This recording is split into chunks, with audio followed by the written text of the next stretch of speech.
tema é internacionalização em tempos de crise.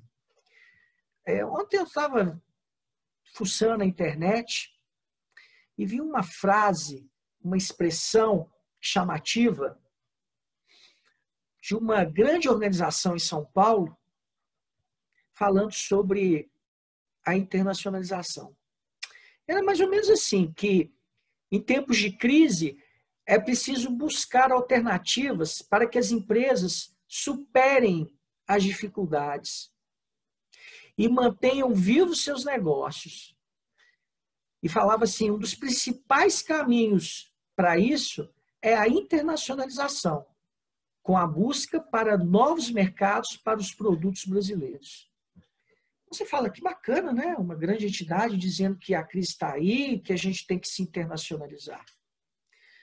Mas eu, particularmente, que trabalho com comércio exterior a minha vida inteira, quando eu vi essa expressão de uma grande organização, eu olhei para a Câmara e falei, meu Deus do céu, o que é isso? Na verdade, essa frase, ela só ajuda a engessar um conceito de que a internacionalização só acontece em tempos de crise. E nós temos uma vida cíclica. Então, nós já passamos por momentos difíceis, por momentos bons, momentos difíceis e momentos bons. E eu, como prestador de serviço, só vejo a internacionalização, mais uma vez, ser dita em momentos de crise e nunca em momentos de equilíbrio. Isso é muito triste. Isso é muito triste porque os empresários, e eu não estou falando só de empresários brasileiros, eu estou tratando como o mundo. O conceito de internacionalização para eles é muito pontual. Internacionalização para eles é saída da crise, venda de excedentes, válvula de escape, oportunidade. E eu já disse isso numa palestra, a primeira palestra na FECOM, que a internacionalização ela não pode ser fruto disso, mas fruto de planejamento, de decisões conscientes e de perguntas no momento de se decidir entrar no comércio internacional, da forma, por que eu quero me internacionalizar? Por quê? Por vaidade? Por que é bonito ter um nome lá fora? Será que é por causa disso? Será que é por efetivamente expansão de negócio, crescimento da marca, diversificação de riscos? Pergunta, será que eu estou disposto a assumir um compromisso com clientes internacionais? Ou perguntas, será que o meu produto tem expansão, tem potencial de expansão? Então, nós devemos nos questionar seriamente por que eu quero me internacionalizar. Será que é simplesmente para sair da crise? Olha, eu falo para vocês, muitas empresas estão colhendo agora frutos da diversificação de riscos de momento de internacionalização que já foi feito lá atrás, de momento de plantios que foi feito lá atrás. E agora, crise para eles é um sinônimo de oportunidade. Mas como me internacionalizar? Como praticar um marketing globalizado? E pior, né? Uma pergunta bem difícil. Como distinguir o marketing doméstico do marketing global? Na verdade, o marketing ele é uma disciplina universal que pode ser utilizada em qualquer país do mundo. Já o marketing global, ele não diz respeito àquele marketing onde você, como empresa, deve estar presente em todos os países do mundo. Não.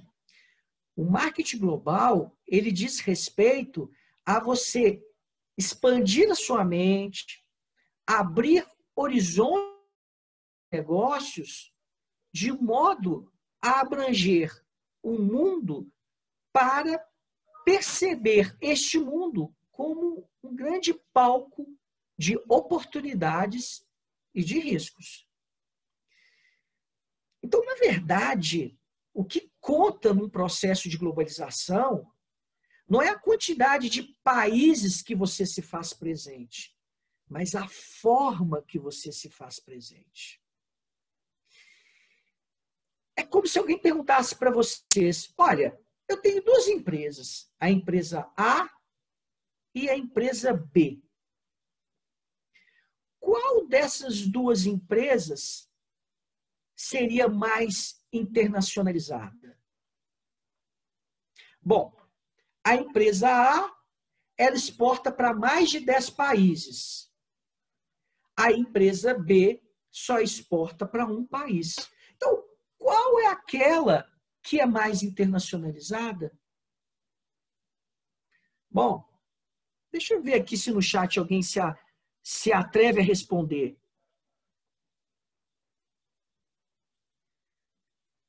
Alguém se atreve a responder qual dessas empresas é mais internacionalizada? A empresa A ou a empresa B? A empresa A exporta para 10 países, a empresa B só exporta para um país.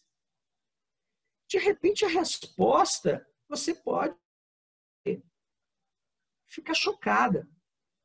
Porque a resposta pode ser a empresa mais internacionalizada seria a empresa B e não a empresa A. Porque a empresa B, ela exporta para um país, mas na verdade é através da filial dela no país anfitrião. Então, na verdade, o que ela faz é vendas do marketing multidoméstico, porque ela já conhece o consumidor, já conhece preço, já conhece normas, conhece cultura. Então, ela exporta para uma filial dela lá e vende localmente. Agora, a outra empresa, a empresa A, ela exporta para 10 países, mas, de repente, através de uma exportação indireta. O que é exportação indireta? Ela vende para uma empresa no Brasil e essa empresa do Brasil que é responsável pela venda no mercado internacional. Isso quer dizer que ela pode sequer conhecer o nome do cliente dela. Ela não sabe a respeito de nada, não acompanha a evolução das necessidades dos seus clientes. Ela vende para uma empresa que se carrega de fazer a venda no mercado nacional. Então, o que eu quero mostrar a vocês que o que conta no final de tudo não é a quantidade, mas é como você se posta no comércio internacional. E se você estiver mais próximo do seu cliente, com certeza você tem que entender de situações como aqui no Brasil. Se você está perto do seu cliente no Brasil, você tem muito mais chance de expandir, porque você sabe sobre a sua concorrência, sobre os seus hábitos, sobre a sua forma de consumir. Então, dentro dessa conversa inicial, a gente vê que a internacionalização em tempo de crise, ela é importante. Ela é importante para aquelas empresas que até então, como diz uma expressão a gíria, a ficha não caiu. E ela tem uma força maior, um braço, uma força invisível que é esmagadora, que se ela não procurar clientes lá fora, ela vai perecer. Só que ainda existe um percentual dessas empresas, pessoal, que quando o mercado nacional volta a aquecer, ela larga esse mercado e volta para o mercado nacional. Mas eu volto a dizer, o mercado nacional é cíclico. E aí, depois que esse mercado nacional aqueceu, ela pode ter uma outra crise. Aí alguém da empresa tem uma ideia maravilhosa.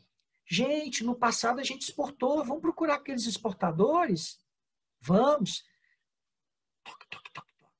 Ei, importador, lembra de mim? Claro que eu lembro. Você é aquele que exporta quando quer e me deixa na mão. E outra coisa, tá? Eu estou realmente tomando pânico de brasileiros. Porque, para mim, a experiência que eu tive com brasileiros foi a pior de todas. Então, agora, a Aline, ela fez todo um dever de casa, um planejamento, todo um trabalho de reloginho, de colocar passo a passo para exportação. E quando ela bate na porta daquele importador, aquele importador fala, ih, é brasileiro. Nossa, deixa um rastro de sujeira, um nome comprometido. O que eu quero dizer, pessoal, que a nossa responsabilidade de entrar no mercado internacional, ele é muito maior do que preservar o nome daquele profissional ou daquela empresa. Mas nós temos que preservar o nome do nosso país. Vocês querem um exemplo prático? 20 anos atrás, vamos falar de China. Me falem 2 palavras do que se concerne à importação de China. Barato e ruim, barato e ruim, barato e ruim. O que é isso? China é muito barato, mas os produtos são péssimos. E a China tinha aqueles fabricantes que estavam insistentemente tentando sair dessa ideia que eu sou só barato e eu sou ruim. Exemplo disso, nós estamos vendo os produtos chineses que estão com preços elevados e têm uma qualidade superior. Então, eles conseguiram quebrar aquele paradigma, aquele rótulo que chinês era barato e ruim. Agora, e nós brasileiros? Será que nós vamos conseguir quebrar o nosso rótulo, seja qual for lá fora? Então, eu convoco a todos vocês, na hora de participar do comércio global, de proteger o nosso nome. Não somente para a sua empresa, mas para outros que queiram participar do comércio internacional. Se a gente faz o nosso dever de casa, a gente está facilitando para o nosso colega que também quer participar do comércio internacional. E aí a grande pergunta é, eu quero me internacionalizar. Quais as formas que o mercado nos apresenta para que eu possa me internacionalizar? Eu falei para vocês da exportação indireta, que era que a empresa A exportava para 10 empresas. O que é isso? É aquela empresa, como foi dito, que exporta para uma empresa no Brasil, e essa empresa no Brasil é responsável por colocar os produtos lá fora. Essa empresa que põe os produtos lá fora, ela faz uma exportação direta. E aquela empresa que vende para uma empresa no mercado nacional, ela pratica uma exportação indireta. Então, lembrando que o marketing está aí para nos lembrar que nós temos que estar próximo aos nossos clientes, sejam aqui ou seja lá fora. A gente tem que estar perto disso. Tá? Bom, até então, alguém tem alguma pergunta sobre o que foi dito? Sobre as formas de nós entrarmos? Até agora falamos só o primeiro degrau, que é a exportação direta e indireta. A segunda forma de penetração de mercado seria uma forma que é uma evolução da empresa, não necessariamente ela tem que passar por esse segundo degrau, é a questão da exportação de serviços. Quando se fala sobre internacionalização, as pessoas logo pensam em 3 palavrinhas. Vamos falar sobre internacionalização. Pensa só em exportação, importação, e pensa em mercadorias tangíveis. E, na verdade, existe vida aí, além disso. Né? Então, o segundo ponto é a parte de serviços. Que serviços são esses? A gente vê a todo momento. São as franquias. Nós temos aí as franquias do McDonald's, do Burger King, franquias de filmes de Hollywood. Hoje eles vendem filmes, né? Através de franquias. Isso tudo é a internacionalização. E é uma internacionalização muito poderosa. Olha, eu vou contar um segredo aqui, sem querer vocês arriscarem a minha idade. Mas eu já estava grandinho quando eu vi o ET. Vocês lembram aquele filme ET? E naquela época, não havia internacionalização, porque a internacionalização só foi feita, de fato, com o Collor, lá a partir de 1990. Então, eu vou contar para vocês uma experiência fantástica que eu vi quando eu vi ET. A experiência fantástica foi que, quando o menino estava com o ET no quarto e viu que ele estava com fome, ele vai na geladeira, uma geladeira gigante. Eu falei, nossa, que geladeira bonita. Quando ele abre a geladeira, sai uma luz gigante de dentro da geladeira. A geladeira da minha casa era uma lâmpada que mal iluminava tudo lá dentro. E depois ele enfia a mão dentro da geladeira e tira uma caixinha Tetra Pak de leite. Eu falo, meu Deus, o que é isso? Uma caixa de leite? Aqui no meu bairro era saquinho de leite. E que anos depois era uma tira amarela. Não sei se vocês lembram. Que alguém inteligente botava uma tira amarela num saquinho de leite que era para você carregar. E que muitas vezes essa etiqueta rasgava no meio do caminho e eu perdi o leite.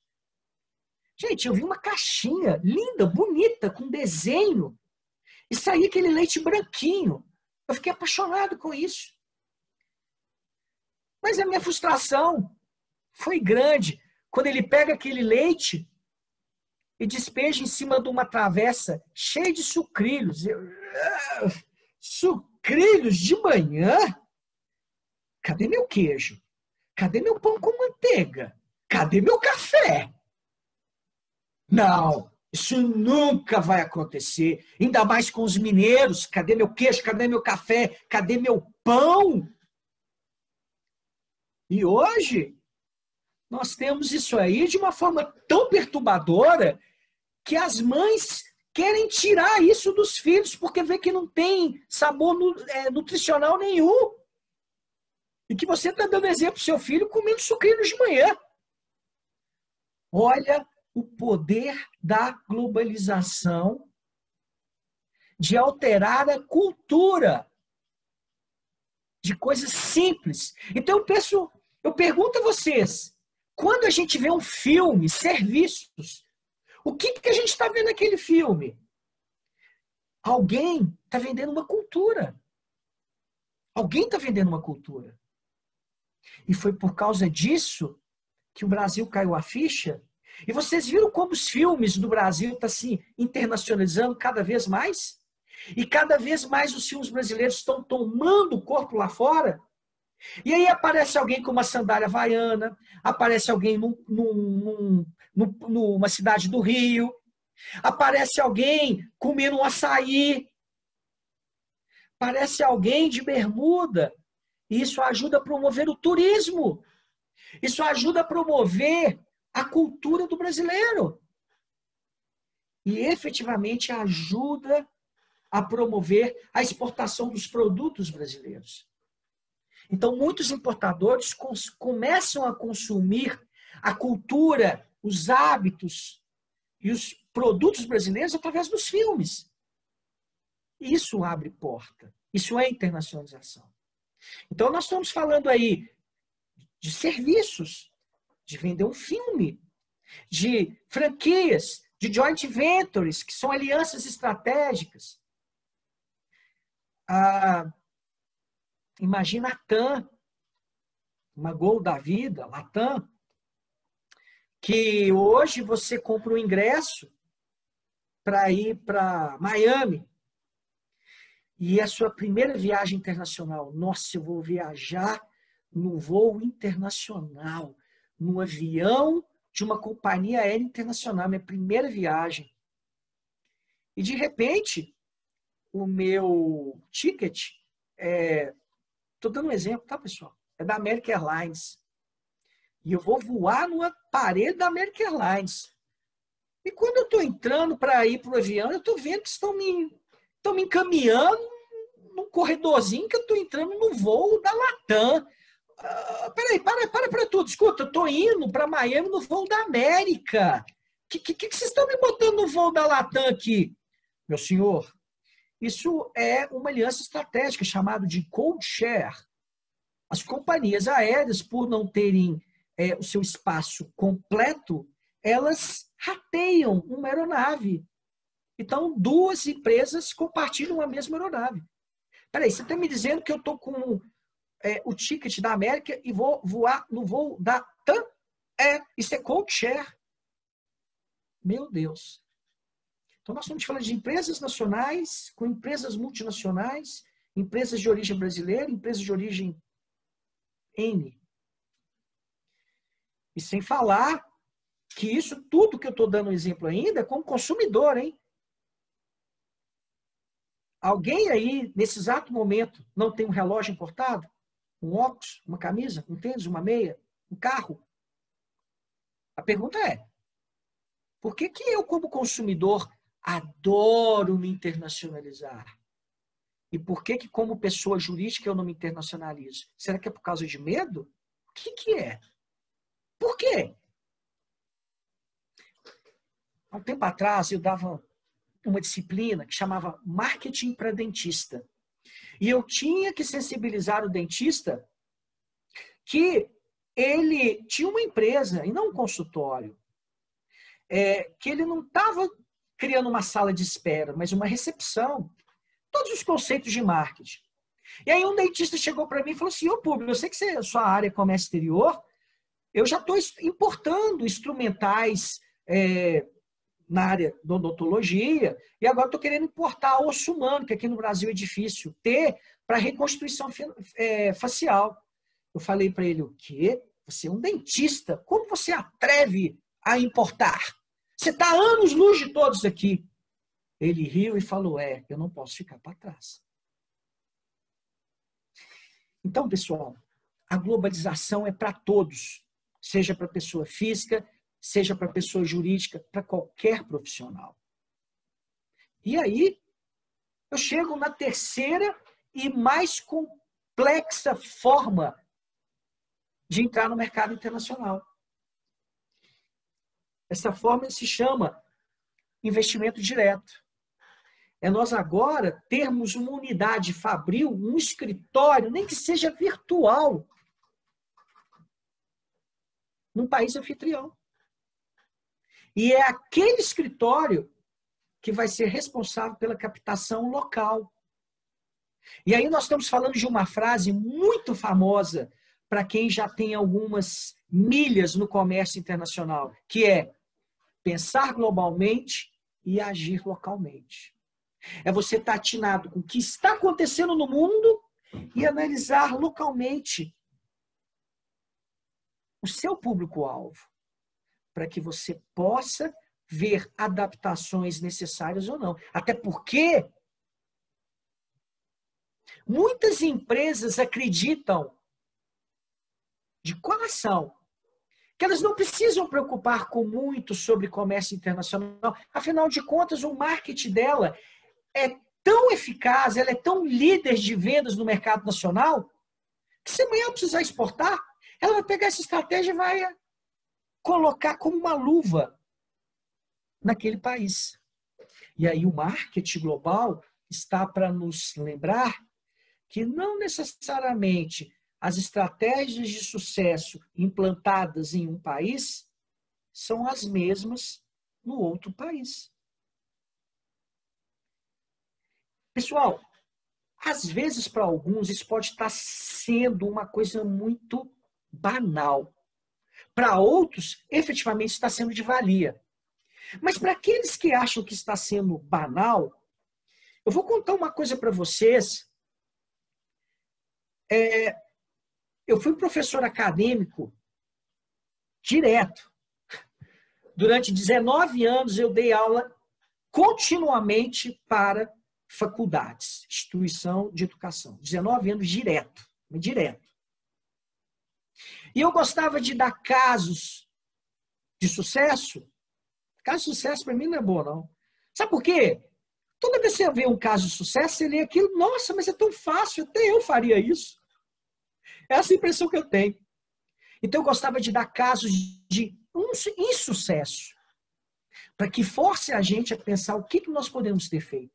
E um dos casos de sucesso mais fantástico que eu vi foi Pizza Hut em Moscou, Guerra Fria. Nós podemos pensar isso lá no idos de 1980. Pizza Hut queria colocar pizza na cultura soviética, que é a base de enlatados, frutos do mar, Mercado completamente fechado. Vocês têm que ver. Pizza Hut, peraí, isso é uma empresa multiglobal. Eles estão em tudo quanto é lado, sim. E quando eles foram para a Rússia, e eles compraram o terreno, eles descobriram que não tinha tijolo no lugar para poder construir o restaurante. Porque você está falando de uma cultura completamente fechada, não tinha tijolo. Eles não tinham leite com teor proteico para fazer a mussarela. E pior, a moeda era o rublo. Uma moeda extremamente fraca. Eles tinham ainda um problema financeiro. Enfim, o que eu quero dizer para vocês é que, mais uma vez, existe o que eu gostaria de chamar da arrogância das multinacionais em achar que tudo é fácil. E são elas que, na minha experiência, na maioria das vezes, causam grande problema. Grande perda de dinheiro. Grande perda de dinheiro. Porque o empresário pequeno, ele vai devagarinho. Muitas vezes, por falta de planejamento, ele foi devagarinho, a perda dele ainda é menor. Agora, as empresas multinacionais, por acharem que já dominam 2, 3 países, ela esquece que o segredo do comércio internacional é pensar globalmente e agir localmente. E esse agir localmente são cultura, política, legislações aduaneiras, cambiais. Eu vejo N empresas que me procuram para colocar produtos nos Estados Unidos. Eles precisam adaptar, por exemplo, a Anvisa americana, que é o FDA. Tem que ter código de barra. Tem que ter certificações específicas. E às vezes é tarde demais. Nós temos que pensar em planejamento. Então, vamos fechar aqui. Quero me internacionalizar. O que eu preciso pensar? Planejamento e as formas de entrar no mercado internacional. Exportação, direta e indireta.